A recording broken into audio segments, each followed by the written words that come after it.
pagbabasa ng salita ng Diyos. Samahan niyo po sa Hebrews chapter 6.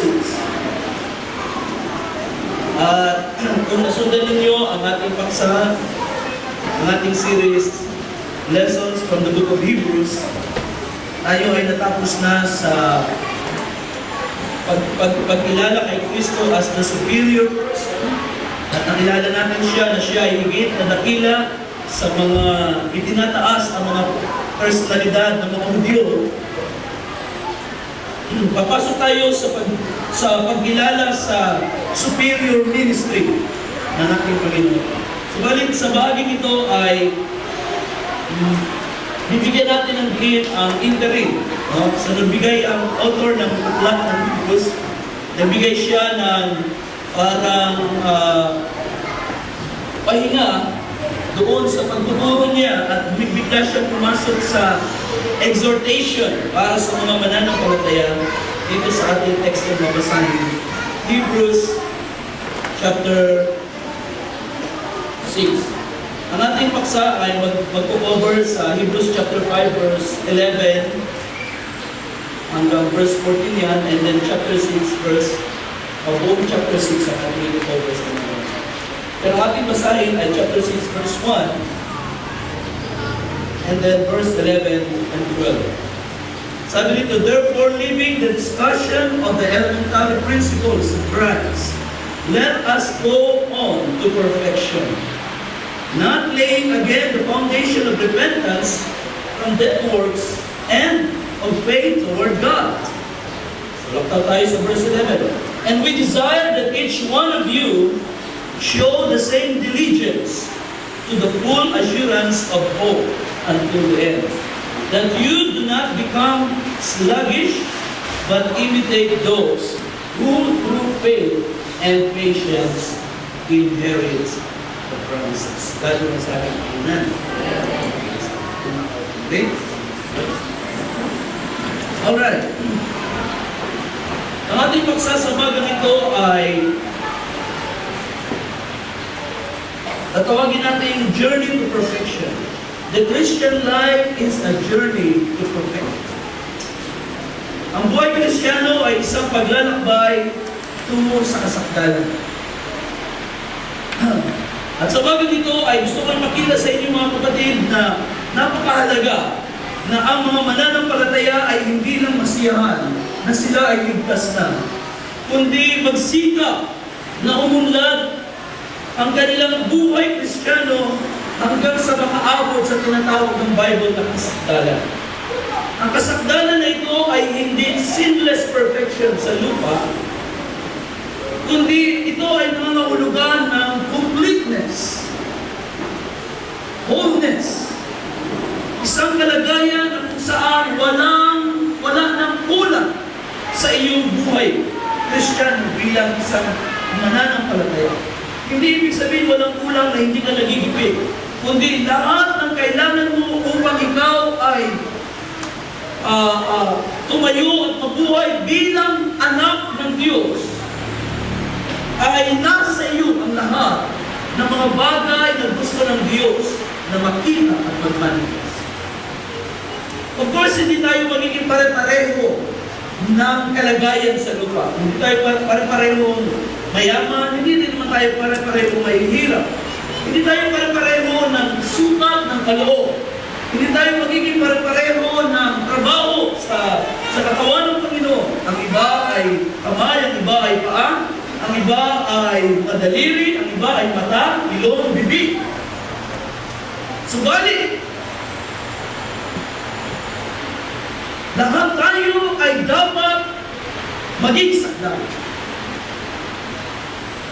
Anuman ang sukat na nasa iyo, anuman ang kakayanan na ilagay ng Diyos, anuman ang bahagi mo sa katawan, lahat tayo ay kinakailangang umabot sa kasakdalan.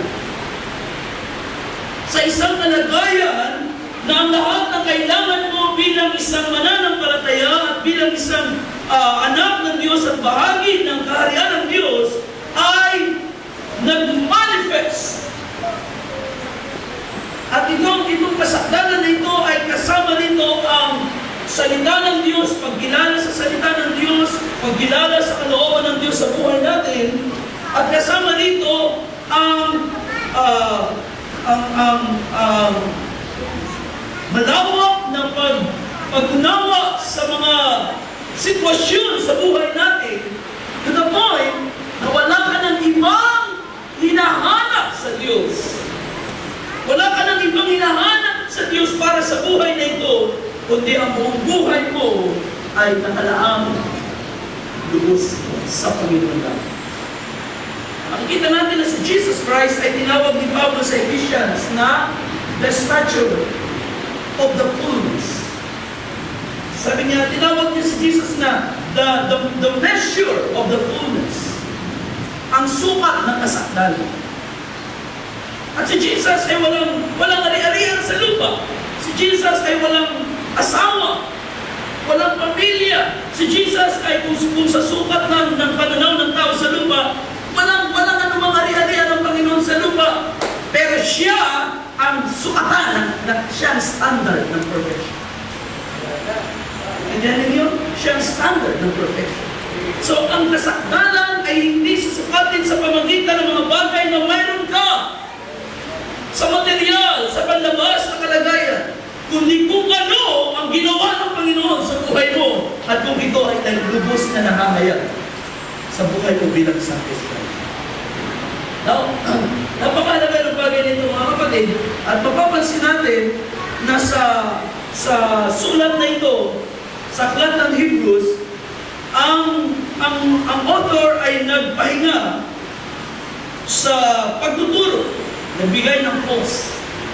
At pumasok siya dito sa exhortation na ito. Kung ating susundan sa verse 11 ng chapter 5, sabi niya rito, pagkatapos niyang banggitin, si Melchizedek ay nagpahinga siya ng pagtuturo at sabi niya, of whom we have so much to say and hard to explain since you have become dull of hearing. And then, pumasok siya sa exhortation kung bakit kailangan ang mga Kristiyano ay hindi manatiling immature, spiritually immature. So, bibigyan natin ng diin sa umagang ito. Una, ang mga marka o ang mga tanda ng spiritual immaturity. I am sure, walang sino man sa atin dito, mga anak ng Diyos, na gusto manatiling baby Christian. Meron ba dito gusto manatiling baby Christian? Wala. So wala nang dinanay sa atin na maging immature. Lahat tayo ay may desire na mag-mature. Alam niyo, pansin ninyo ang ating mga anak, hindi sila makapaghintay na maging katulad ng daddy nila o kaya ng mami nila. Minsan makikita niyo ang mga anak na mga maliliit na bata nagsisimula gusto nilang masubukan kung paano ibihis ang damit ng daddy nila o kaya ang damit ng mami nila. At gusto nilang kumakto na katulad ng mga adults na nakikita nila sa kanilang buhay. Naniniwala ko na there has to be merong dapat mag-inspire sa mga bata para mag-mature. At ang Panginoon ay nagbibigay sa atin ng mga salita para tayo ay mag-challenge at ma-inspire na mag-mature. Alam niyo ang mga magulang, na ang mga maayos na mga magulang, yung mga magulang na marunong mag-alaga ng kanilang mga anak, makita ninyo na ang mga anak ay binibigyan nila ng mga pananaw sa future. Ini-inspire ang mga anak. Anak, alam mo, pagdahin mo, ganito. Pag ikaw malaki na, ganito ang gagawin natin. So, ang mga bata naman ay nai-inspire na lumaki. At tinuturuan natin sila ng mga responsibilities dahil paglaki nila, magagamit nila ang mga kasanayan, ang mga natutunan sa mga responsibilities. At ang mga anak ay talagang puspusan, masipag, na-inspire mag-aral, na-inspire tumulong sa bahay, sapagkat mayroon silang inaabot. At ang inaabot nila ay yung panahon na sila ay hindi na bata, hindi sila ay mga adult. Naniniwala ko na mga anak ng Diyos ay dapat ma-inspire na maging mature. Amen? There has to be something. Dapat meron tayo nakikita. And I believe pinapakita ng Panginoon sa atin. Binibigyan niya tayo ng mga pananaw. What it means to be a mature son of God. Ano ang karanasan ng isang mature na anak ng Diyos? Paano kumilos? At ano ang kapangyarihan na tumanifest sa isang mature na anak ng Diyos? At kung ikaw ay totoong anak ng Diyos, ma-inspire kang maabot ng mga Diyos. Amen? Amen? Kaya mahalaga na tayo ay bumitaw sa spiritual immaturity. Kaya ng ating teksto, mayroon tayong kailangang iwanan para tumungo sa kasanggalan. So, Christian life is a journey to perfection or spiritual maturity. Meron ako nabasa ng isang illustration. Sabi niya, unfortunately, maraming Kristiyano ngayon ay tinatawag na betweeners. Alam niyo noong unang panahon, walang idea ng teenager. Ang idea ng teenager ay na-develop na lang ito sa Western culture. Noong unang panahon, pag hindi ka na bata, adult ka na. Whether ikaw ay 13 pa lang o 14 years old pa lang, pag ikaw ay lumagpas na sa panahon ng pagkabata, you are already an adult. Walang teenager. Ano ang nangyari sa kultura, sa Western culture, nagkaroon ng between childhood and adulthood, nagkaroon ng space ng teenage life. Unfortunately, sa panahon natin ngayon, maraming mga teenager na na-enjoy ang teenage life at in-extend ito ng sobrang haba. 20 anyos na, 30 anyos na, 40 anyos na, buhay teenager pa rin. Diba? Now, meron pang isang natagdag. Ito yung tinatawag na tweeners. Ito yung na-popularize ng mga awit ngayon, sa mga nakalipas ng mga taon. Ito yung, sabi ng isang awit ng isang babaeng artist, I'm not a girl and not yet a woman.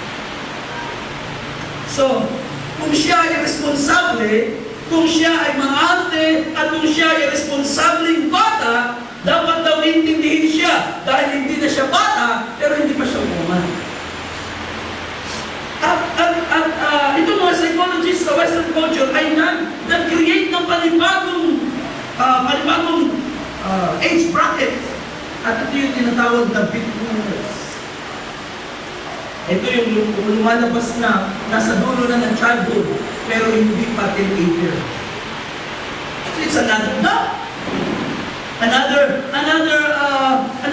sabi natin, age bracket na kung saan yung mga bata na hindi mo pwedeng itratong teenager, hindi mo naman pwedeng itratong adult, hindi rin pwedeng itratong teenager, pero hindi mo rin pwedeng itratong bata, dahil ano siya somewhere.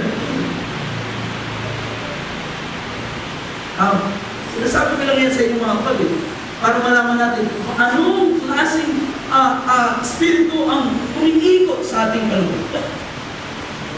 Now, spiritually speaking, may mga Kristiyanong betweeners. At ang salitang betweeners dito, pagdating sa spiritual life, ito yung lugar. Sabi ng isang preacher, it is the place between Egypt and the promised land. Mga Kristiyano, nakalabas na sa place of danger, na-deliver na sila sa bondage, pero hindi pa nakapagpahinga sa promised land. So ano nangyayari sa kanila? Nag-iikot-ikot sa wilderness. Tandaan niyo mga kapatid, it's a real experience. At ito'y mararanasan, ito'y mangyayari sa isang Kristiyano kung hindi siya mag-aspire mag-mature. Kung hindi siya mag-aspire na pumunla, mag-progress ang kanyang spiritual life. Sabi naman ng isang preacher, ang mga betweenless na Kristiyano is between Good Friday and Easter Sunday. Ano ba yung between Good Friday and Easter Sunday? Ano meron?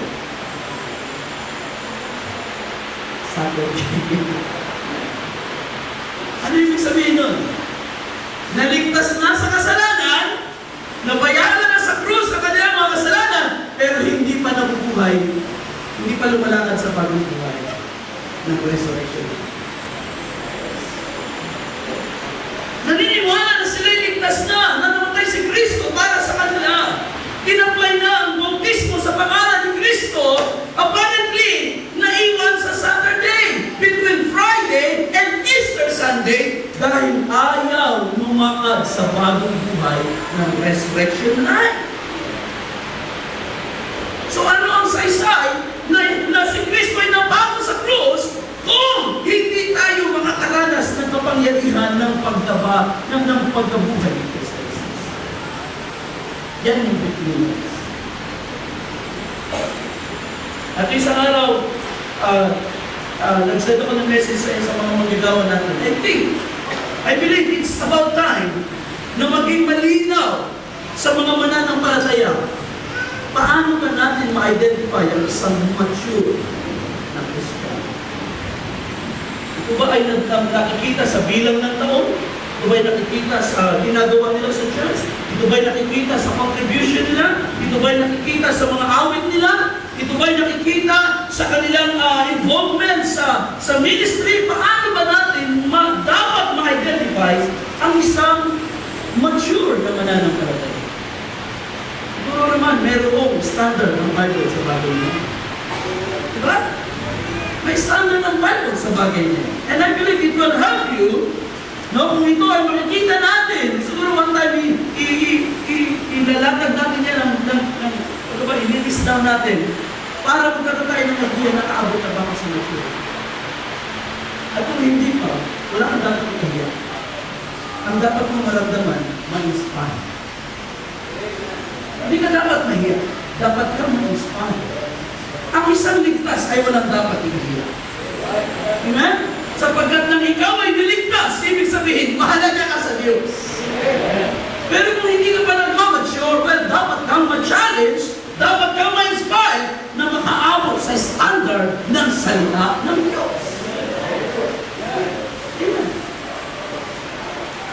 Bakit ito mahalaga? Kung bumalik kayo sa inyong bahay, lahat ng magulang ay mayroon. I'm talking about mga matinong mga magulang. Lahat ng matinong magulang ay mayroong standard para masabi nila na ang anak nila hindi na bata. Tama, di ba? Walang dumarating sa sasabihin ng magulang, hindi na bata. Pero pwede dumaan minsan may mga panahon din na. And that's why hindi pa natin basta-basta ng pagkakatiwalaan. So meron pa tayong kailangan i-workout, meron pa tayong kailangan ituro sa kanya. Pero kapag nakita natin ang maturity nag-manifest because we have that standard, we have that measure. At of course, bilang mga Kristyano, ating measure is sukatan ang salita ng Diyos. Then masasabi natin na nasabi na siya. May mga bagay tayo nakikita na nasasabi natin. It's a mature. I believe ang salita ng Diyos. Gusto niyo bang makita mo? Ayaw lang mo na. Ayaw tingnan. Gusto mo na feeling betweener. Nasa labas na ng Egypt pero hindi na nakapasok sa kanahan. Tapos na? Wow. Dahil ang mga betweeners namamatay sa Israel. Totoo yun, diba? Namamatay sila sa disyerto. Pero tingnan ninyo mga kapatid, si Caleb at si Josue, ano nangyari sa kanila?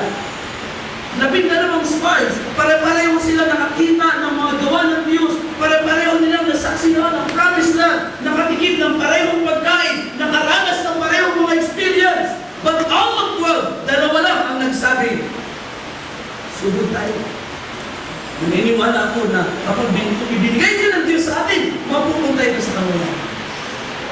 Pero yung iba, the same experience, the same sabi natin mga karanasan sa Diyos, pero sabi nila, huwag tayo mo. Yan ang mga Diyos. Pero ang tunay na anak ng Diyos ay His plan and progress. Ayaw ko maiwan dito sa disyerto. I want to move on!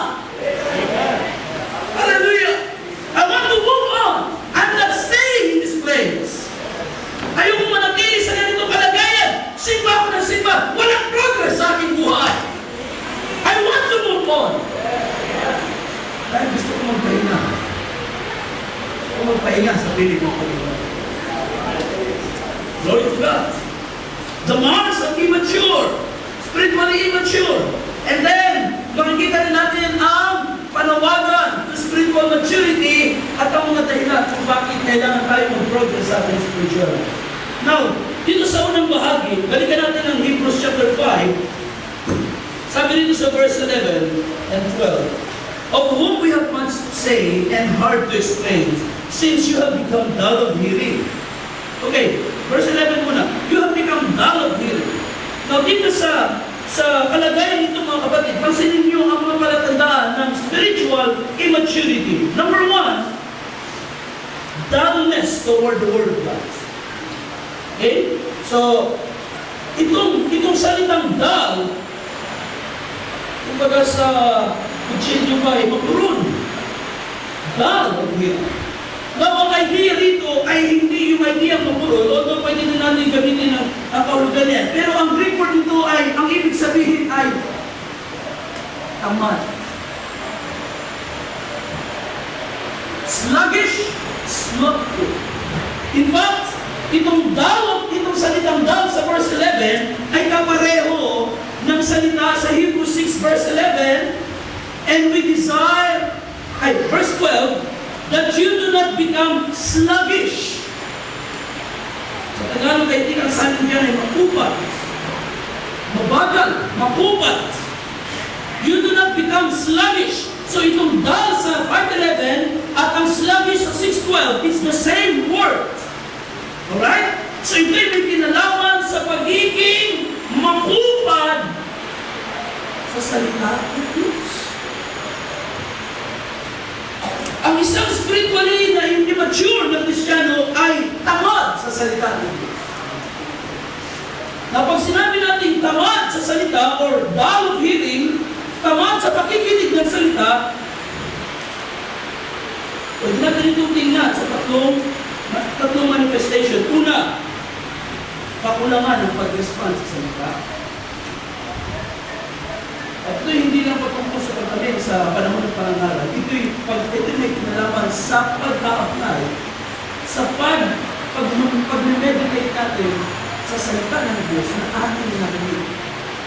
Because many Christians, apparently, pagkatapos marinig ang sermon ng Sunday, pagdating ng Sunday ng gabi, nalimutan ang salita.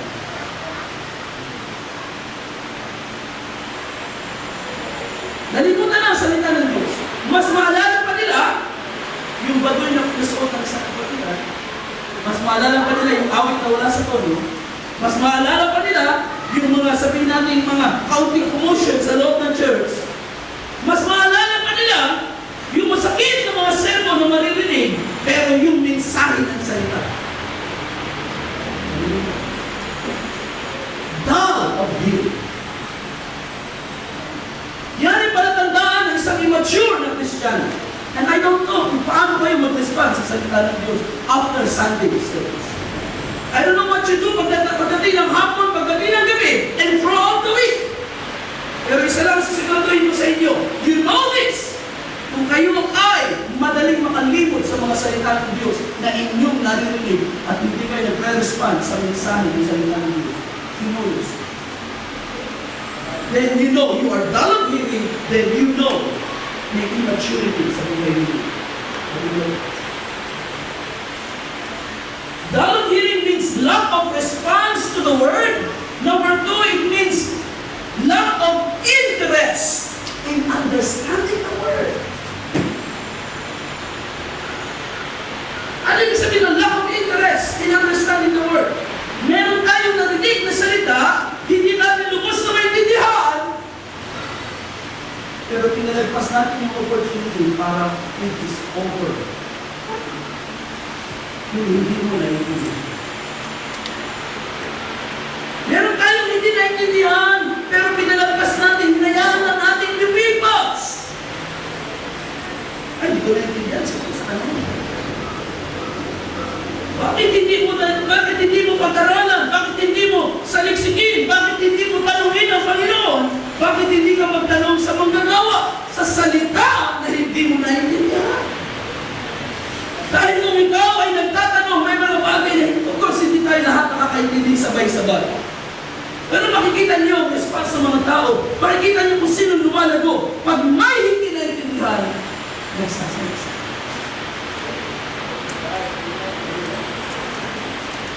Kasi, pag sinabing down of hearing, downness toward the Word of God, hindi interesadong maintindihan yung hindi niya alam. Amen. Nakikita natin yung mamaya-maya. Tingnan ninyo. Ito nagsisimula sa downness of hearing. Number 3, lack of determination in practicing the Word, in putting the Word into practice. Of course, ang salita ng Diyos, it's supposed to be applied in life. Dapat ito i-practice. Pag meron kayong narinig na bagong bagay at nakita niyo yung salita ng Diyos, what do you do with the Word of God? Nag-amen ka. At nagsabi ka, yes Lord, naniniwala kung yan ang tama. Then what do you do with the Word of God? Dapat ito i-practice. Ngayon mo lang naintindihan na dapat kang mag-ikapo, then you do it. Ngayon mo lang naintindihan na dapat kang magpahaba ng buhok, sister, you do it. Ngayon mo lang naintindihan, and anything, any action word na gusto ng Diyos gawin natin, it should be put in practice. Amen. So ang dullness ay kakulangan sa mga bagay nito. That's why we come to church and then we go home. And nothing is diba? And I believe ang pagpit nito ay punong-puno ng salita ng Diyos na nagde-demand ng action sa buhay mo. Hallelujah. Amen. And that is why, basahin natin ang Proverbs chapter 18. Tingnan ninyo ang salita ng Diyos sa Proverbs 18, verse 9. Remember the word dull, sluggish, slothful. Anong sabi sa verse 9 ng Proverbs 18? He who is slothful in his word is a brother to him who is a great destroyer. Siya na tamad sa kanyang gawa ay kapatid ng mangwawasak. What does it mean? Ano ibig sabihin? Na kung ikaw ay tamad, you become a brother to the destroyer. Sino bang destroyer? Ang diablo. Sino ang nangwawasak ng buhay ng mga anak ng Diyos? Ang diablo. Sabi ng Panginoon sa John 10:10, ang magnanakaw ay naparito upang magnakaw, mangwasak at pumatay. Yun ang goal ng kaaway. Kung magagawa niyang patayin ng mga anak ng Diyos ngayon, halina-halina, wala na may goal. Patayin ka. Limitado ang kanyang pag-iwas. Nevertheless, the devil is a destroyer. At kung makakalusot siya sa buhay ng mga anak ng Diyos para magwasak, then gagawa siya ng paraan. Unfortunately, meron siyang katabi. Meron siyang kapatid. Yung naman. Ano ito? Isang masipag tayo sa mga bagay sa lupa. Masipag tayo sa trabaho natin. Natamad tayo sa spiritual natin. Masipag tayo mag-alaga ng pamilya natin. Very romantic tayo sa wife. Very romantic tayo sa husband. Very loving sa mga anak. Very tamad tayo sa spiritual life. So we're talking about working tools. Alam ko marami masisipag ng mga tao dito. But we're talking about spiritual matters. Kapag ang isang Kristiyano ay maging dull towards the word, maging sluggish sa salita, ang diablo yung nagkakaroon ng daan para mawasak. Bakit? Dahil ang foundation ng buhay Kristiyano ay ang salita. Kung wala kang foundation, pagdaan ng bagyo, matatangin ka. That's why ang kaaway ay madaling makagawa kapag ang anak ng Diyos ay walang tanang sa salita ng Diyos. Sabi nga na isang preacher, madalas natin siguro narinig sa community. May mga taong hindi nila alam na mayaman sila. Sapagkat sila pala ay pinagbilinan o pinamanahan ng napakaraming pera, pero ito ay nasa kanilang cheque at ito ay nakatabi sa kanilang aklat na sa loob ng aklat. Yung aklat ay patapon-tapon lang sa bahay at yung cheque ay naando nakaibig. Hindi napapakinabangan. Nakaupo sa loob ng bangko ang 1 milyon na hindi niya natagay. Ito ang kalagayan ng mga Kristiyano. nakikita na kung anong meron sa kanila sa mga pinapamilya. Dahil they have become dull of hearing. They have become sluggish towards the Word of God. See? Ibig sabihin ng author, mga kapatid, ang nais ng Panginoon, tayo ay magkaroon ng, kailangan buksan natin ang ating buhay sa salita. Hindi lang basta makinig, kundi talagang papasukin ang salita, tanggapin ang salita, pag-aralan ang salita, at in-apply ang salita ng Diyos sa atin. Amen! Yan ang talagang gusto ng Panginoon. At ito yung mensahe niya. Ito yung dapat natin makita dito. Number 2, sabi niya sa verse 2, for though by this time you ought to be teachers, you need someone to teach you again the first principles of the oracles of God. Anong ibig sabihin ng preacher dito? Kawalan ng kakayanan sa pagbabahagi ng salita. Inability to share the Word of God. Now, ang isang spiritually immature, hindi dahil sa kanyang dullness toward the Word of God, ang susunod na resulta nito ay inability. Kawalan ng kakayanan. Inability to share the Word. Of course, hindi lahat sa atin ay may kaloob ng pagtuturo. Hindi lahat magiging preacher, hindi lahat magiging teacher. Pero tandaan nyo ito, lahat tayo ay pwedeng mag-share ng ating natanggap sa Diyos. Pwede tayo mag-share ng ating natutunan. Of course, pag naging dull ka sa pakikinig, wala kang matutunan, wala kang may-share. Yun ang susunod na resulta. Kaya immature, hindi dahil sa kanyang dullness toward the Word, wala siyang kakayanan mag-share ng salita ng Diyos. Alam niyo mga kapatid, hindi lang si pastor, hindi lang ang preacher ang may privilege na mag-impart ng salita ng Diyos sa inyong buhay. Kung meron akong nandito, kung ako nakaupo sa inyo kalagit sa katabi ninyo, at kayo nandito, at meron akong narinig sa inyo na salita ng Diyos, hindi man ako makatayo sa pulpito, pwede ko itong i-share sa asawa ko mamaya ng gabi. Pwede ko itong i-share sa anak ko mamaya bukas ng mata, at pwede ko itong i-share sa kapatid sa mga susunod ko. You see? At kapag ako ay tinanong, alam ko akong sasabihin. Hindi ko man kayang ihimayin na katulad ni Pastor, pero alam ko kung paano sabihin sa kanya kung ano yung aking narinig. You see? Kapag tayo ay nananatiling immature Christian, ang isang palatandaan niya, miracle share.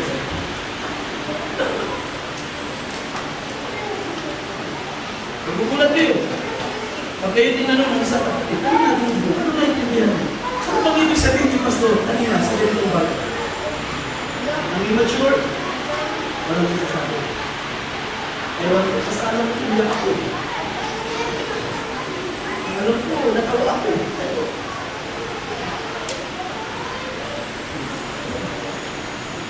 Ang isang mature Christian ay isang mature Christian ay alam niya kung paano ibahagi. Pagdating sa mga problema sa buhay, may salita ng Diyos na kanilang may bahagi. At naniniwala pa kayo na lahat ng bahagi ng buhay natin may salita ng Diyos. Amen?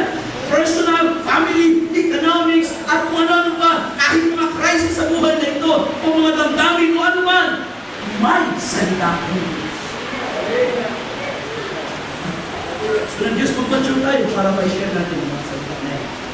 Diba?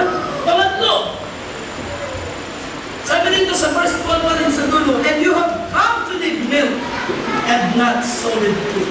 So ang isang palatandaan pa ng baby Christian is baby food diet. Hindi kaya ang solid food. Alam niyo ba ang milk? Kanina kahapon ko na naisip ko, milk is pre-digested food. Pre-digested. Ano ibig sabihin ng pre-digested? Kapag sinusunod ng bata sa kanilang namin, it is already digested sa katawan ng nanay. Iinumin na lang ng bata at madali na itong absorb ng system niya because it is pre-digested. Hindi na na ito katulad ng gulay o ng kanin, mumulain pa niya, diba?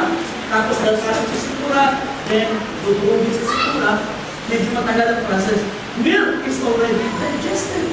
Iinumin na lang, pagdating sa sikura, mabilis na itong madi-disperse. Yung nutrients ay madali nang ma-absorb because it's already digested. So ito ang isang bagay kung bakit ang milk ay appropriate sa sanggol. Dahil masyado pang tender ang sikura, mahina pa ang digestive system ng bata, kailangan lang niya ay pagkain ng madali ng matulaw. Now, bukod sa milk, pinabibili tayo yung mga pre-digested food. Ito yung madaling ma-absorb ng system. Serela. Sino sa inyo mga adult na gusto pa ng serela?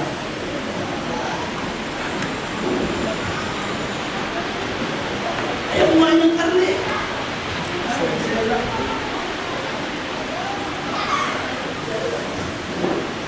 Diba sa akin, nung ako'y bungata pa, meron naman kamag-anak na bumayo. Galing probinsya, dumating sa bahay, pinatuloy. And then kami kumakain na, hindi sila, hindi mahina sa kumain niya. Nung kami kumakain na, nagtataka kami, bakit yung batang to ay kumakain, hindi nilulunok. At talaga naman, hindi niya nilulunok ang pagkain, sinisip-sip. Yung pala, nakasanayan niya na yung pagkain, yung kanin o yung ulam, pagumuyain niya, sisipsipin, tapos niluluto. Ay, nung gabi yun, siguro nahihiya siya, kaya alam ko nang gagawin niya, kaya yung pagkain naman sa bibig.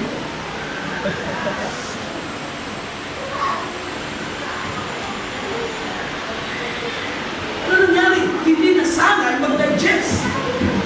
Hindi nasanay na mag-digest ng katawan ng pagkain. At ito ay mahalaga mga kapatid. Solid meat, solid food belongs to the perfect, to the mature. But milk is for baby. Sabi nito, nangangailangan kayo muli ng mga gatas ng salita ng Diyos. Hindi maka-absorb ng solid food. So, of course, I don't know kung ano nangyari sa buhay ng bawat isa sa atin. But know this. Wala kayong interest sa mga malalaki sa ibang Diyos. If you get bored, pag ang pinag-uusapan na ay seconds, pag ang pinag-uusapan na ay Melchizedek, ang pinag-uusapan na ay thunders. If you get bored, kapag ang pinag-uusapan na ay mga mysteries, then meron na kayong idea kung nasaan na kayo. That's a mark of spirituality.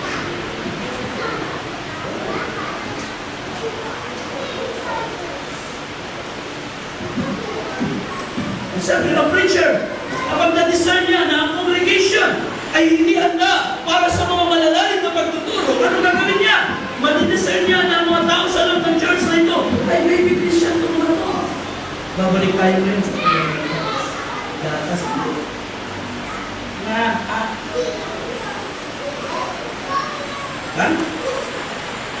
Number 4, ito na pabay niya. Number 4, dito sa verse 13 and 14, for everyone who partakes only of milk is unskilled in the word of righteousness, for he is a babe. But solid food belongs to those who are of full age. That is, those who by reason of use have their senses exercised to discern both good and evil. So, ang pang-apat na palatandaan ng immature believer ay unskilled in the Word. Pag sinabi natin unskilled in the Word, ito ay may kinalaman sa pag-a-apply ng salita ng Diyos to discern good and evil. Ano may bigay yan? Hindi lahat ng bagay ay pwede mong ilagay sa harap ng sanggol. Bakit? Sapagkat ang natural reaction ng bata sa lahat ng bagay na nasa kanyang harapan. Kung yan ay pagkain, diretso sa bibig. Pag yan ay laruan, diretso sa bibig. Kahit anong ilagay mo sa harapan ng bata, ang unang-una niyang gagawin sa makikita niya, isusunod mo. Kasi David, kaya ka na ba?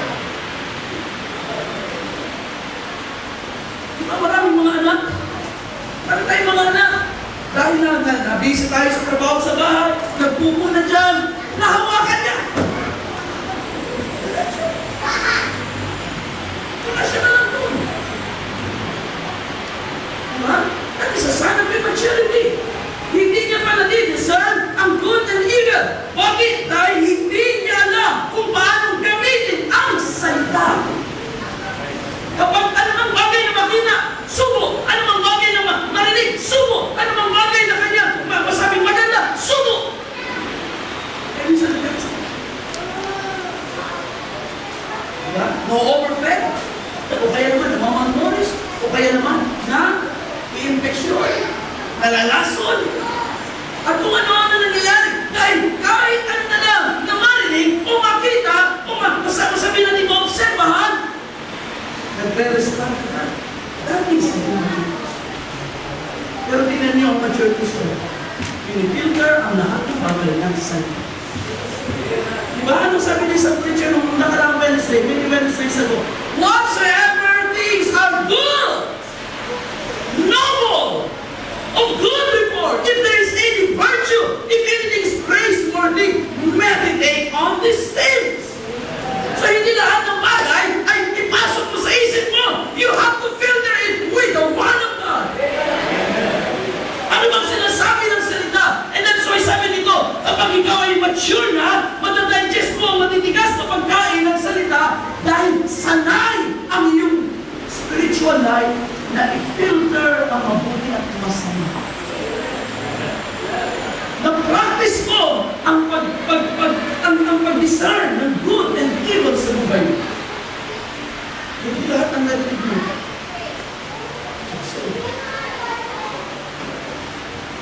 Kaya sabi ng Solomon sa Proverbs, kaluwalandian sa isang tao, ang marunong magpalagpas ng pagsalas. Nakarinig ka ng salita, nakarinig ka ng offensive na word, ang hindi sinasabi. Kasi sabi ba, Diyos?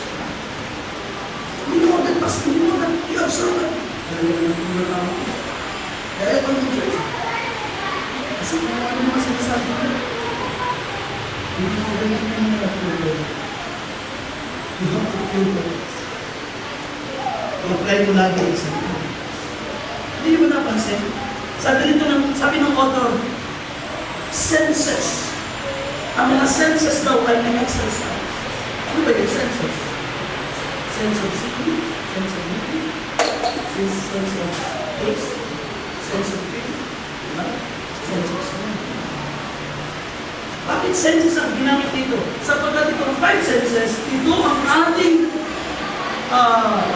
pamamaraan o links para mag-interact sa physical world. Diba? Ano mo nararamdaman ng paligid mo? Yung senses, yung 5 senses.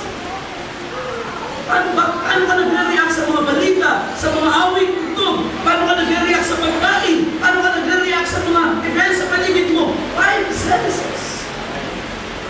So lahat ng mapasok sa puso mo, bago masaktan ang puso mo, bago ka ma-offend sa loob, at bago ka magdamdam sa loob, dadaan yan sa 5 senses mo. Ngayon, kung hindi mo ma-practice ang 5 senses mo to discern good and evil, laging masakit ang puso mo. Pagkain, syempre, sasakit ang puso mo. Sa puso natin. Words.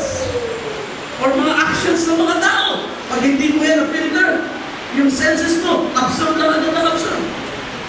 Nakasang na. Like sa atin, nakalapit na sa atin. Yan ang apang-apat na sign ng spiritual emotion. So paano tayo mag-emotion? Babalik tayo sa una. Kailangan ma-solve ang issue ng dullness.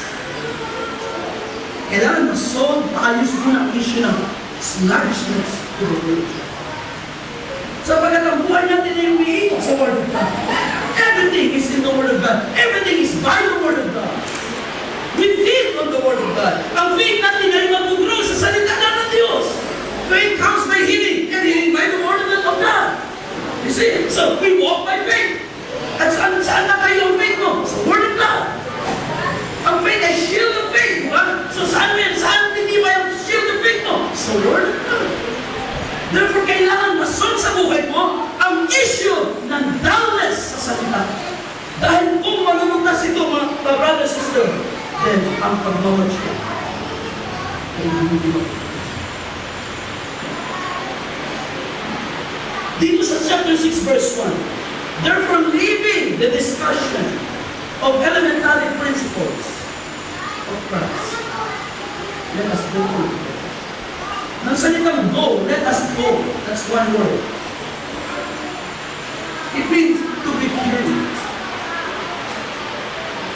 So hindi tayo gagawa para tayo ay mag-mature. Maturity is a product of our actions. Ang maturity ay hindi isang lugar na pupuntahan lang and then mature ka.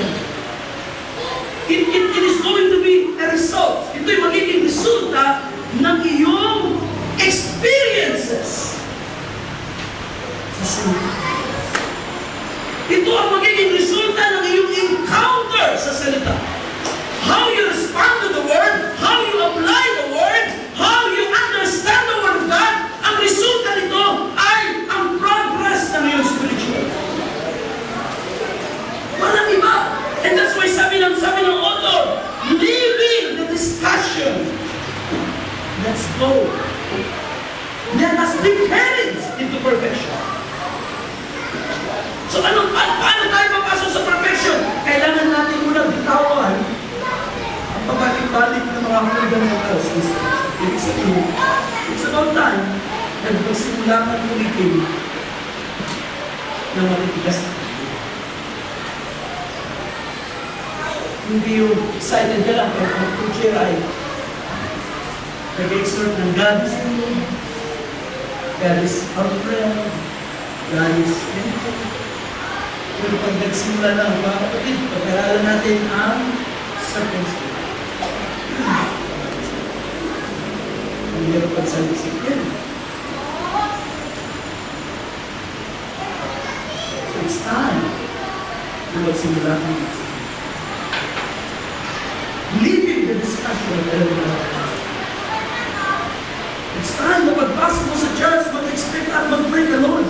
I want to know more about you, Lord. Gusto kong matuto ng mas malalim sa iyong mga salita. Diba? Ano sinasuggest natin sa mga worker? Pero kung sino na sa mga worker natin na nag-apply. Marami tayong nabibiling gamit, pero bumibili ba kayo ng mga materials na pang-suporta sa pag-aaral ng bata? Bumibili tayo ng damit, bumibili tayo ng gadgets, bumibili tayo ng mga masasarap na pagkain. Nasubukan niyo na bang bumili ng Bible Dictionary? Nasubukan niyo na bang bumili ng concordance upang pag nasa bahay kayo, may Bible at pag hindi niyo maintindihan, may dictionary at nasasaisip.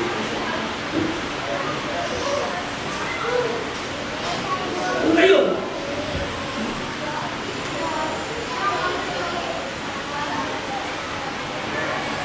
Ramyon, I want to challenge sa pamagitan ng pag-discover sa inyo na manatili ko. Baby Christians, there's so many things na nagagawa natin and we enjoy, pero hindi natin nalala ng mga malaya. Kaya tayo kapatid. At tulad na rin ang mga tural ng mga bata. Mga bata, marami sila nagagawa na para sa kanila ay masaya. Napagod sila, dalimutan nilang kumain. So sobrang saya sa kanilang ginagawa. Pero, nakalimutan nila mas kanila. Dinubulis ng kakawan. Minsan, nalalagay na sa kamali. So sobrang saya ng mga bata, sila sa Manila. Pag umulan, yung mga nahiwag buta sa kalsada, naglalamay-lamay sila.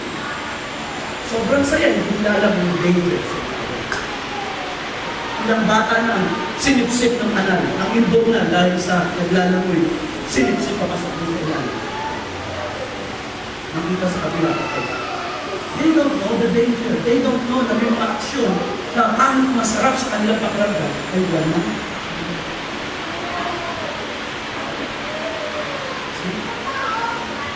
But when we go out in the world, realize natin na mayroon dapat mas paglaan ng panahon, ng lakas, ang resources. Hindi masama ang bumili at pag-acquire ng magagamit sa iyo. Una, yan ay talaga mapapamatakan mo. Magagamit sa pag-ibig. Pero kung meron ka magagandang gamit sa iyo at wala kang bayad, hindi sa iyo.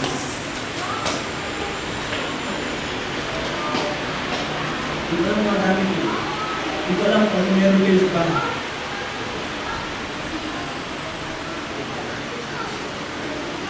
Pero kung saan tambak ang inyong mga laruan, saan tambak ang inyong mga games, at wala kayong Bible dictionary,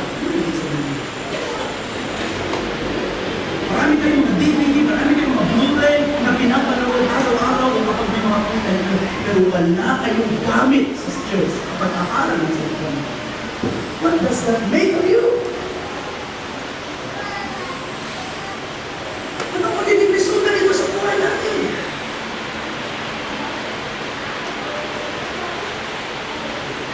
That's dullness, sluggishness. We are not putting God's blessing into the right place. Maniniwala ba kayo mga kapatid na kayo pinagpala ng Diyos para dumami ang mga panoorin pero walang gamit sa pag-aaral ng salita ng Diyos? Yan ba ang purpose ng Diyos?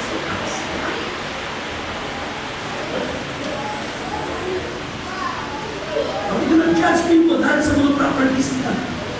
We judge people sa kanilang pag-respond sa word. We judge people by how they practice the word. Because that's all that matters. Whether mahirap ka o mayaman ka, how do you practice the word? Nung umahan ka, may sarili ng bahay, how do you practice the word? That's the word.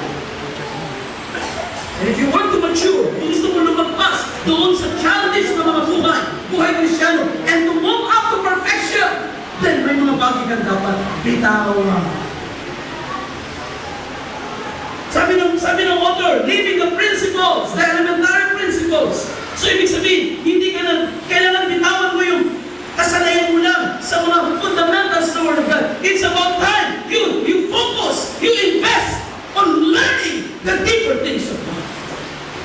It's about time you invest in things na magpapalalim ng iyong understanding, magpapalawak ng iyong unawa sa Word of God.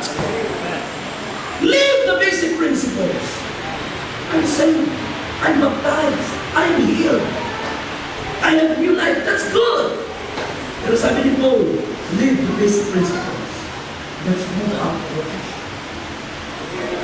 Move up to perfection.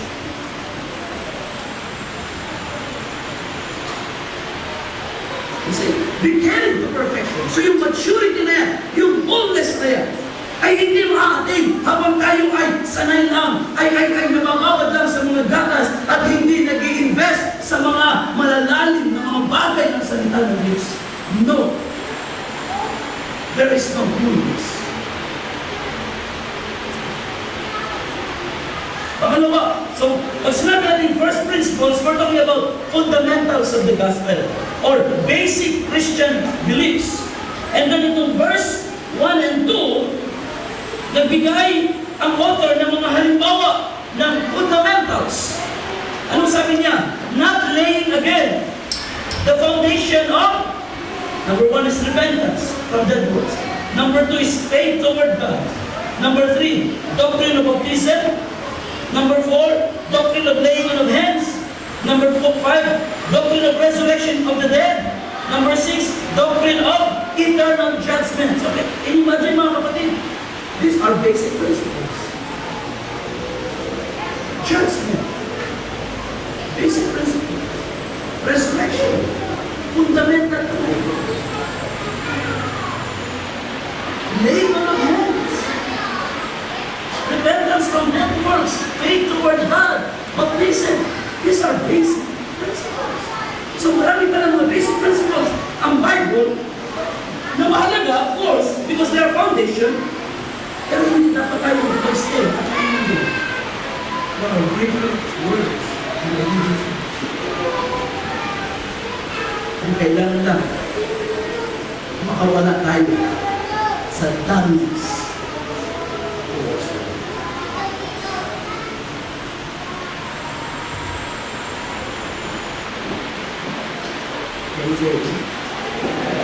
Bibigyan ko pa.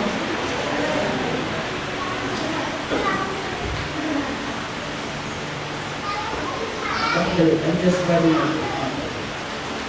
Leave the elementary principles. That's number one. And number two, lakop mo ng ilang verses and then pasok ko dun sa ating text sa verse 11. Dahil nandito ang pangalawang panawagan to maturity. Sabi sa verse 11, and we desire that each of you show the same diligence to the full assurance of hope until the end, that you do not become sluggish. So, dito sa verse 11 and 12, makikita natin, binalikan ang issue ng dullness at ibinigay ang solusyon sa dullness. Ano ang solusyon? Na hindi tayo maging makupad.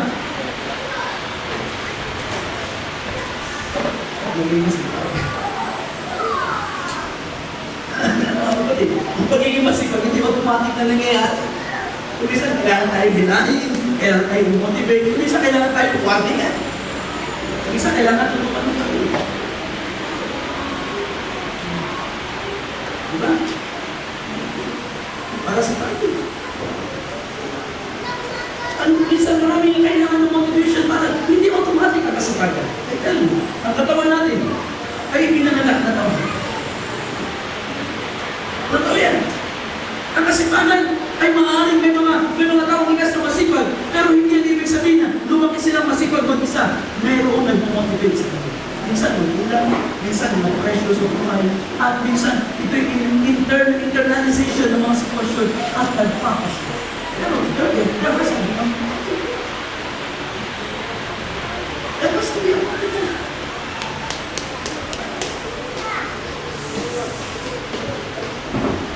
Meron mo na-observahan mga kapatid.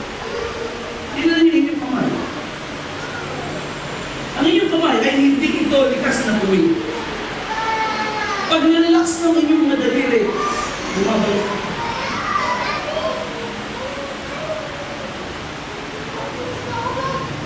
It takes effort para matuwid ang mga daliri.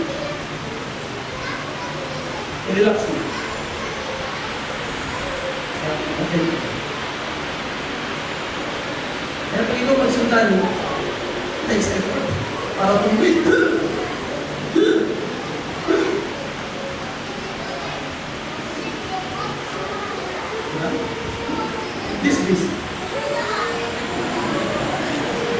Business time.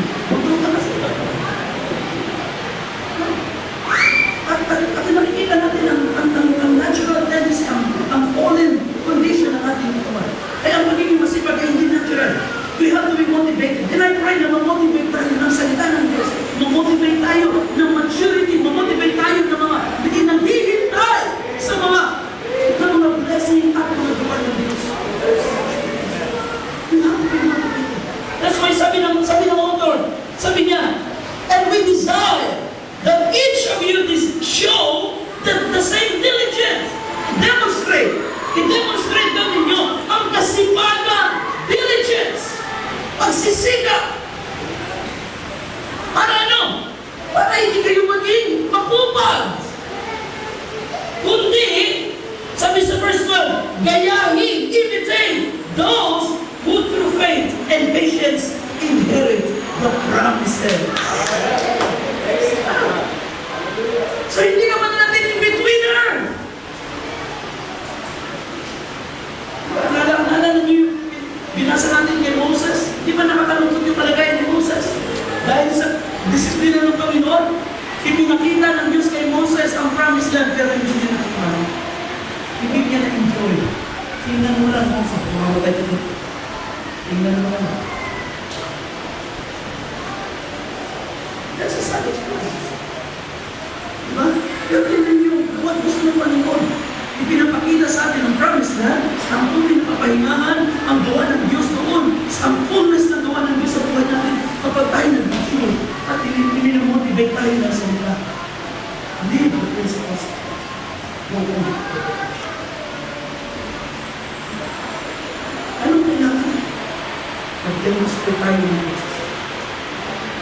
show the same diligence. Now watch this word. Bakit sinabi niya the same diligence? Ibig sabihin, meron siyang reference. Ano ang reference ng author? Ipapakita ko sa inyo. Sabi dito sa verse 10, For God is not unjust to forget your work and labor of love, which you have shown toward His name, in that you have ministered to the saints and do minister. So, ibig sabihin ito mga kausap ng, sa letter to the Hebrews, ay mga Christians na masipag. Masipag sila mag-ibig. Masipag sila sa ministry. Hindi ito ordinary Christian. Sabi nito, hindi malilimutan ng Diyos ang inyong mga gawa. So sila yung mga gawa. Your labor of love. So may mga sacrifices sila. Naglilingkod sila sa mga banal. So ibig sabihin, may mga aksyon na nagmamanifest sa mga tao nito sa panyo ng paglilingkod. Yun ang sinasabi ng verse 11. And we desire that you should the same thing. In other words, masipag kayo pagdating sa paglilingkod, pagdating sa tulungan, pagdating sa mga ambagan, masipag kayo sa mga bagay niyan. Then, ang desire namin, ipakita nyo rin ang karinong sipag. Pero bakit siya masipag sa tulungan ang mga kasasya? Yung sabi niya, no, ito ang desire namin yun. Kung masipag kayo sa mga paglilingkod, sa mga sacrifices, ang desire namin, ipakita nyo rin ang karemong kasipagan hanggang sa lupos na kailangan.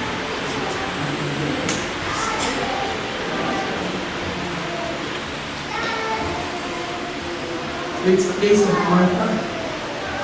Pagdating sa pagluluto si Pag. Pero may Maria na talagang iniwan ng lahat ng trabaho na kapatuloy na. Huwag tayong pumili kung sino tayo, Mary o Martha. Dapat maging Mary at Martha tayo. Dapat maging Mary Martha tayo. Masipag sa paglilingkod, pero hindi rin matatawaran pagdating sa paglilingkod. Diba? Masipag ako, marami akong kayang gawin at sa biyaya ng Diyos, nakakatulong ako sa ministry. Pero hindi hungkag ang aking pesikan. Hindi panta ang aking spiritual life. Hindi pansot ang aking nawa sa salita ng Diyos. Pag si pastor ay nangaral na, o sino mong preacher diyan, I make sure na aking nakaabot ang gusto ng abot ng Panginoon. Show the same diligence. So ito talaga ang magiging susi. And then, we are carried to maturity. Yan ang magiging susi. Alright. Now, balik tayo sa unang mga bahagi ng chapter 6. So nakita natin ang bagay nito. So ano ang dahilan kung bakit kailangan tayo mag-progress? There are important reasons. Dalawang bagay lang natin pag-usapan ngayon. But, based dito sa ating teksto, there are two important reasons kung bakit mahalaga na tayo ay mag-aspire na lumago at mag-abot sa kasakdalan. Number one,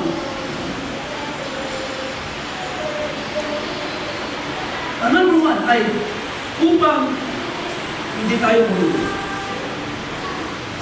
So that we will not fall away. Ang salitang fall away ay mahalaga. Mahalagang bantayan. Because to fall away means to lose.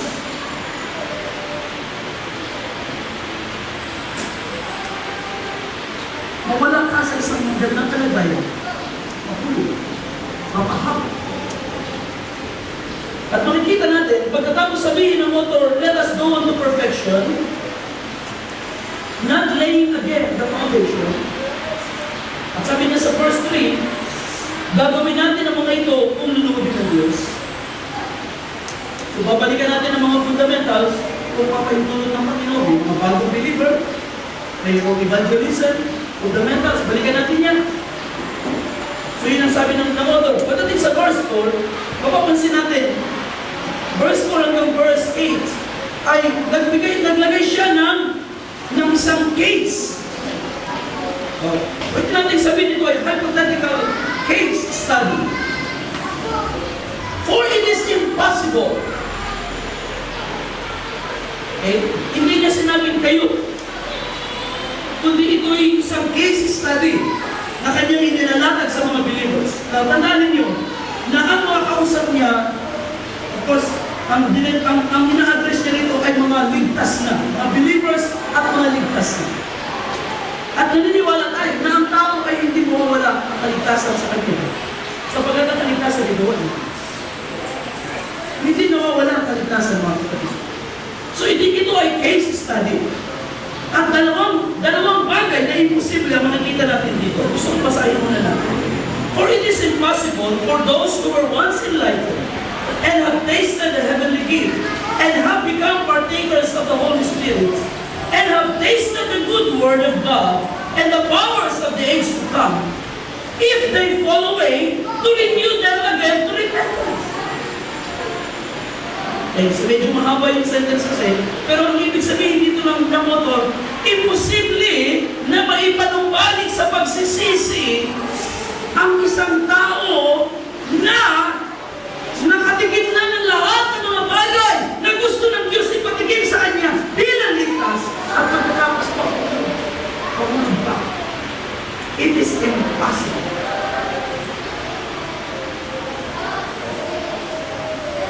So may dalawang impossibility nito na pinakita. Una, it is impossible na ang isang nahulog ay ipanumbalik sa pagsisisi. If you are lost again, imposible ka may ipanumbalik. Pangalawa, it is impossible na ang ligtas ay mapapagod. Right? Imposible ang ligtas ay mapapagod. Pasilipin niyo. Ang case study niya ay patungkol sa isang ligtas. Sabi niya, na-enlighten. Number 1, na-enlighten. Number 2, nakatikim ng kaloob ng langit. Number 3, nakabahagi sa Espiritu. Number 4, natikman ang mabuting salita ng Diyos. Number 5, natikman ang kapangyarihan ng panahon dati. 5 bagay na nakapartake na ang isang tao. Ito ang tao na.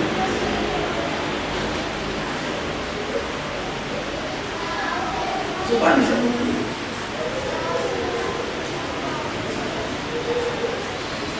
Ang kaligtasan ay gawa ng Diyos sa Panginoon. Ang Diyos ang nagliligtas.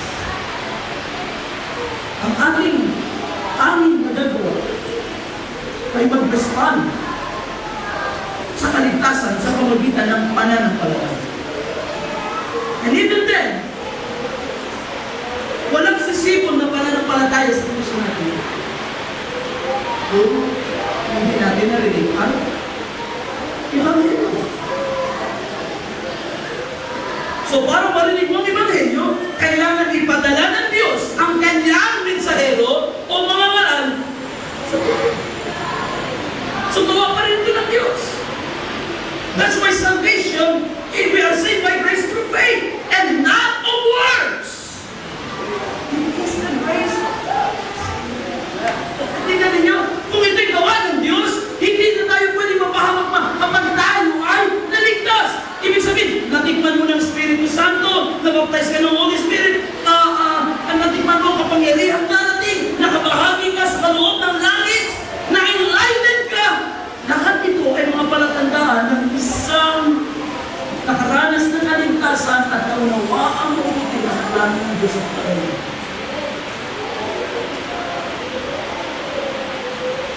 Ano ibig sabihin ng ito? Kapag nakaabot kayo sa ganitong kalagayan, imposible kayo.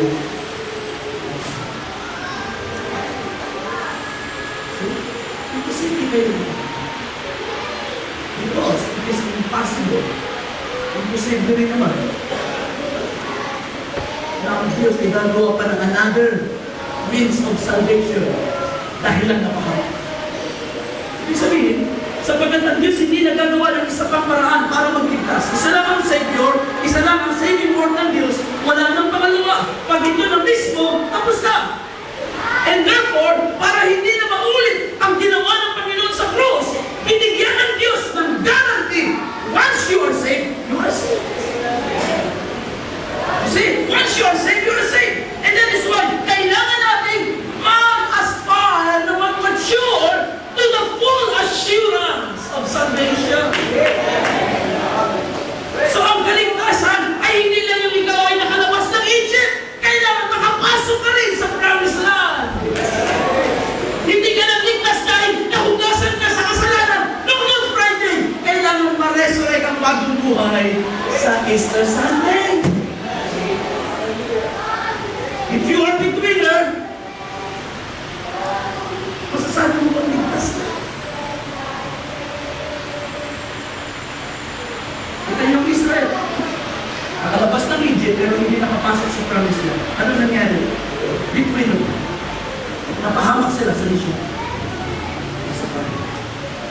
Kung tayo ay ligtas, yun sa inyo naniniwala ng ligtas ka. Kung kayo naniniwala ng ligtas ka, tapos na ang pagliligtas ng Panginoon sa iyo. Pero pakita niyo yung ligtas ka. Anong sabi ni Paul sa Philippians? Work out your own salvation. Ano ibig sabihin nun? Gagawa ka ba para maligtas? Hindi. Ipapakita mo sa iyo buhay araw-araw kung kaligtas. Let the end sa iyo. Kaya nakasunod sa verse, it is God who wants to do. Ang Diyos ang gumagawa maging sa pagnanasa. Para sa kanyang buhay. Pero kung ikaw ay ligtas, hindi ka masaya, wala kang kasalanan. Nangyayari ka. Mag-aspire pang gumagawa at hindi dadami sa spiritual. Simply because you are saved. But, kung takot ka sa promised land, takot ka sa mga laban, sa battle, ayaw mo harapin ang challenges ng promised land. Ang ganda-ganda ng pangako ng Panginoon, pero mas gusto mong bumalik sa Egypt, then it only shows hindi ka ligtas. Kung nanasain mong bumalik sa Egypt, pagkatapos ng mga bagay na nakita mo na sa mga pangako ng Diyos, what does that mean? Kaya sabi ng Panginoon, itong mga tao ito, sabi ng Panginoon, as I live, they shall not enter.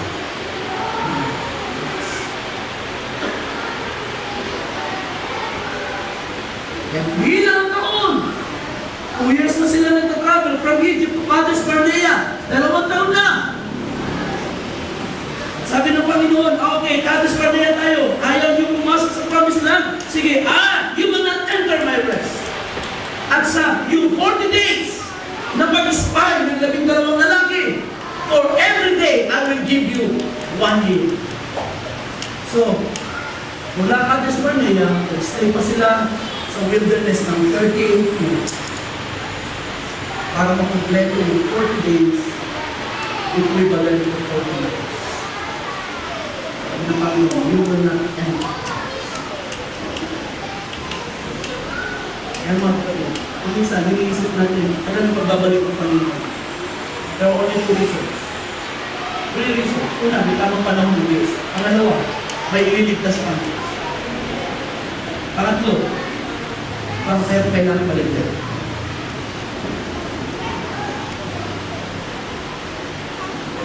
Bakit? Hindi possibility na hindi natin ililigtas. Baka meron nakasamang lumabas na hindi papapasukin ng Panginoon para sa Panginoon. Nakasamang lumabas, pero mamamatay sa disyerto. That's a dangerous. That's why kung naniniwala kung ligtas ka, work out the salvation. Kung naniniwala kung ligtas ka, show the same diligence. Masipag ka sa mga bagay sa lupa, ipakita mo kasipagan sa salita ng Diyos. Kung naniniwala kang ligtas ka. Hindi mo kaya niligtas ang sarili mo. Ang Diyos na ang nagliligtas sa iyo. Na kung naniwala ka, tinanggap mo, ikaw ay ligtas by faith in the grace of God. Then you show diligence. in your spiritual life. Hindi ka manatiling baby Christian, hindi ka babayad na manatiling big winner. You will go to perfection. Your Christian life will be a journey. Kahit maraming mga hirap, kahit maraming mga struggles, kahit maraming mga challenges, hindi ka bibigay, hindi ka susuko, sapagkat may ina-aspire ka ang makapagpahinga kasama ng Panginoon sa kanyang mga. Yan ang spirito ni Caleb at ni Joshua. Kaya sabi ng Panginoon, walang lahat ng mga lumabas ng Egypt, wala ang isa man sa kanila makakapasok sa lupang ipinangako ko, maliban kay Joshua at kay Caleb, sapagkat may ibang spirito sa kanila. They have a different spirit. In other words, hindi sila katulad ng mga rebels, hindi sila katulad ng mga tamad, sluggish, hindi sila katulad ng mga ayaw umarap sa challenges ang gusto na pahingahan sa inyo. They have a different spirit. And I tell you what, ang mga Caleb at Joshua ang papasok sa pagbabalik ni Kristo. It will take a spirit like Caleb and Joshua. Determinadong sumunod, determinadong mag-ingat, determinadong lumakad, determinadong humarap sa mga laban. Sila ang papasok sa pagbabalik. Kaya nakita natin si Caleb. Di ba napaganda ng kanyang testimony? Sabi niya, Joshua, 40 years ago, nangako si Moses, ibibigay niya sa akin ang bundok na ito at ang mga valley nito. And ngayon, 40 years later, nandito ko. At ang lakas ko, ngayon at tumod, ay walang pinag-request. At sabi niya, wala kang ibang request sa'yo ngayon. Give me this mountain. Bigay mo sa akin ang bundok na ito. Una, ito na ang pinangako sa akin nung buhay pa si Moses. At ngayon, kahit ako ay 40 years older, I'm still as strong as God. At hindi ako pipili ng matag. Ito pa rin bundok ang gusto.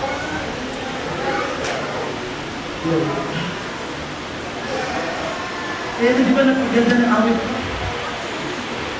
He will take you through the fire again. He never promised na madali ang daan. Hindi nangako ako. He never promised that the cross will be easy. Na ang bundok ay hindi maghirap at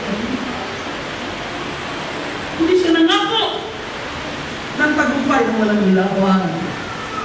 Ang saysay ng tagumpay na walang laban. Diba?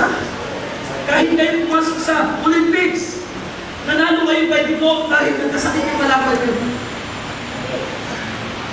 Laban kayo. May medalya ka, wala akong pinaginapan. Diba? Kung gusto mo ng rematch, maghintay ka ng rematch. Of course. What is the sense of victory without fighting? And what is the purpose of fighting if not for victory? Kaya ako dahil ipaglaban, dahil may tagumpay. I am fighting from the victory of Jesus Christ. And that's why I struggle, I fight, I press on, I continue. I move on, I go on to perfection. Because hindi yan madali. Nakakapagod mag-aral, nakakatamad mo sa katawan, at maraming mga hindrances. But this is the only way to maturity. It's not your service. It's not your contributions. It is your understanding in the Word of God. Yan ang daan at tulong sa fullness of life. Glory to God. I wonder kung marami sa atin ang determinado na makabot ang fullness na yan sa pamilya. Yung bagay mo ito ang pinagulong sa akin. Yung sabihin, behind the first person was glorious. And also, there is one more important thing. Sa uling bahag ng chapter 6, napakaganda ng exhortation. Sabi niya dito sa verse 8, Verse 9, but beloved, we are confident of better things concerning you. Yes, these things that accompany salvation, though we speak in this manner. Pagkatapos niyang ipakita nakita yung danger ng gulo, bumalik siya ngayon sa encourage niya.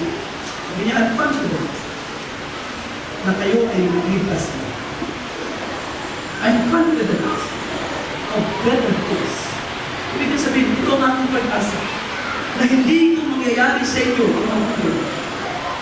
I'm confident na kayo ay ligtas. Kaya nga, pagdating sa verse 10, pinurin niya si Pagan, and then sa physical na mga activity, pagdating sa verse 11, in-encourage niya ngayon. Gamitin niyo yung kasipagan niya sa physical na mga bagay, gamitin niyo yun sa mga spiritual. Show the same way. I'm confident. Invest in you. Natikman niyo na magagandang bagay ng pangako ng Panginoon. Kaya natawag niyo sa kanila, sa chapter 2 pa lang, anong holy bread? Partakers of the same things. Kasi, nakabahagi na sila. Kaya sabi niya, I'm confident that you are saved.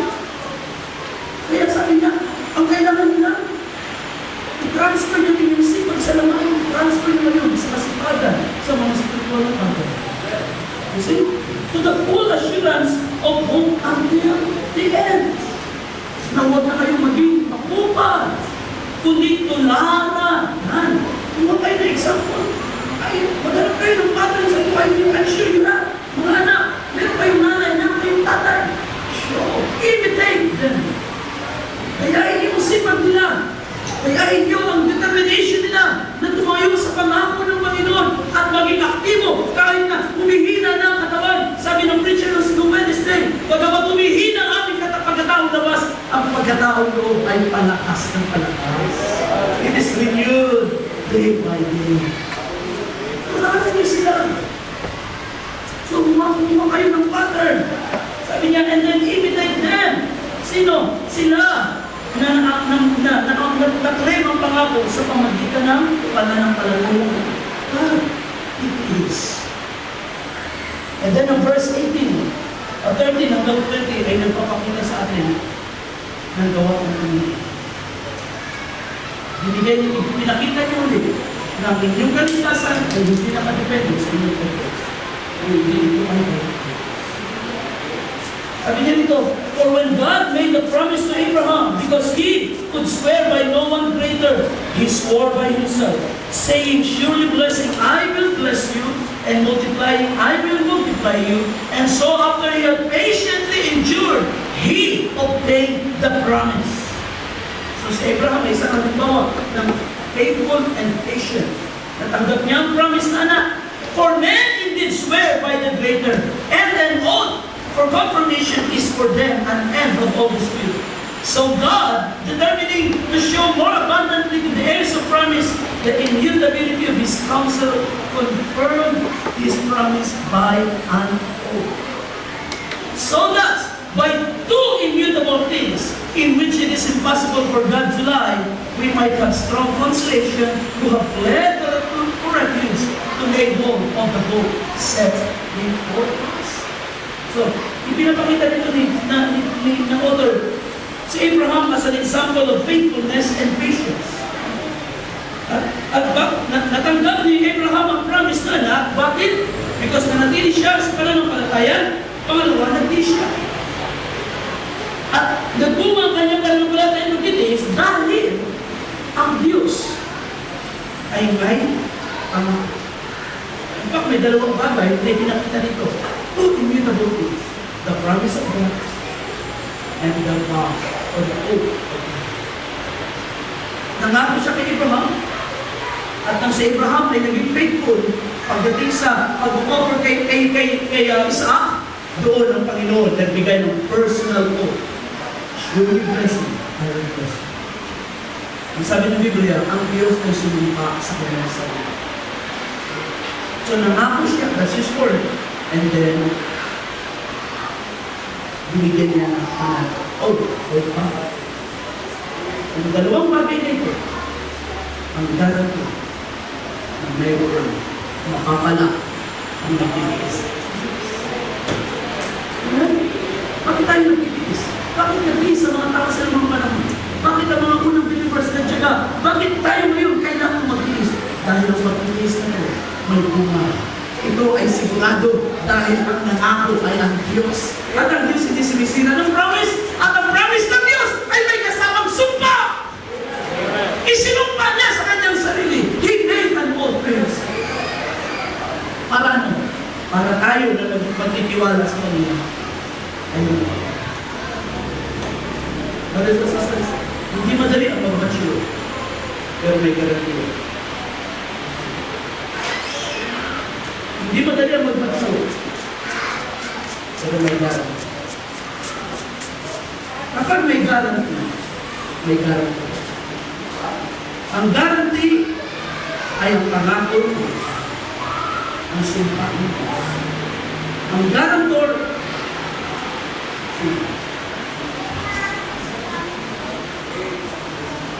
sabi sa verse 19, this hope we have as an anchor of the soul, both sure and steadfast, and which enters the presence behind the veil. So yung pag-asa natin na ito ay siyang angkla ng ating kaluluwa. Matibay, matatag, sigurado at matatag, at pumapasok sa presensya sa likod ng tabing. Where the forerunner has entered for us, even Jesus, having become high priest forever according to the order. Mabalik tayo sa Kristo. Last time, di ba nakita natin na ang high priest ay meron secret refuge para sa mga gusto manganlo sa mga prana. Meron silang nagawang kasalanan na hindi nila sinasadya. Manganlo sila sa city of refuge. Ang hanggat buhay ang high priest, ang guarantee, hindi ka mamamatay, hindi ka masasaktan ng tagapaghiganti. At sino ang guarantee? Ang high priest. Ang mga Israelites, once a year, kailangan mag-renew ng vow sa harap ng Diyos. Kailangan mag-renew ng promise sa harap ng Diyos. Ng kanilang covenant sa Diyos. On the Day of Atonement, ano ang gagawin nila? Magkakatay ng hayop at ang dugo, bibitbitin ito ng high priest at papasok sa most holy place. Yan ang larawan ng verse 19 and 20. Pumapasok sa likod ng tabing ang ating pag-asa. Ang ating pag-asa ay pinaiwan sa labas, nakapasok sa likod ng tabing, sa presensya ng Diyos. Sino ang nagdala ng ating pag-asa doon? Meron tayong forerunner. Ang forerunner sa lumang iba ay yung high priest nila sa Aaron. Ang forerunner natin ay si Jesus. So may dala siya. Yung pangako ng Diyos ay kanyang bibitbitin ang ating pag-asa sa pangako ng Diyos. Sa ilalim ng dugo, papasok ang high priest sa likod ng tabing. Pansinin ninyo kung paano tumatay yung garantor ang high priest. Pag namatay siya sa loob at hindi na siya nakalabas, ibig sabihin, hindi tinanggap. Pero pagkatapos niyang magawa ang trabaho sa loob ng most holy place at nakalabas ng buhay ang high priest, save ang bayan. Kaya nakasalalay ang kanilang susunod ng mga panahon ng buhay doon sa high priest na nasa loob. Kailangan makalabas ng buhay. Ibig sabihin, dapat malinis, karapat-dapat yung high priest. Kailangan dala niya ang tamang dugo. Kailangan nagampanan niya lahat ng dapat gawin sa ritual na ito para tanggapin ang Diyos. At kapag nakalabas siyang buhay, ibig sabihin, tinanggap ng Diyos. Otherwise, pag namatay siya, reject niya. At kung reject ang high priest, ang buong bayan ay guilty sa harapan.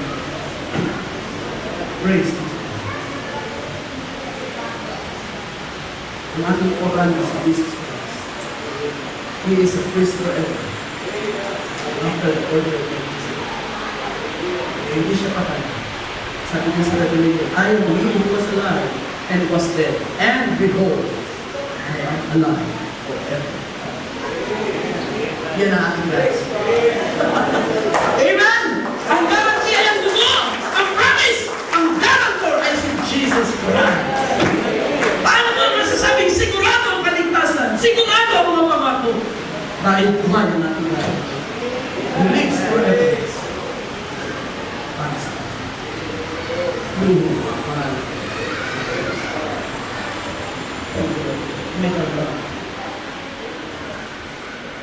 May na-taste na kasi.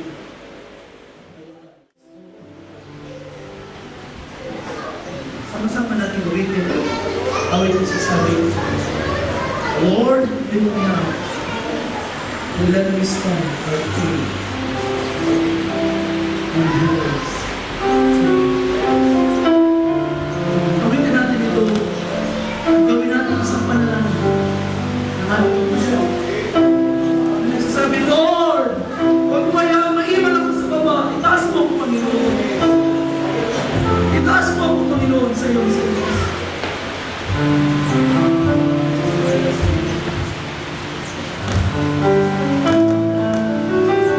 Pressing on the upward.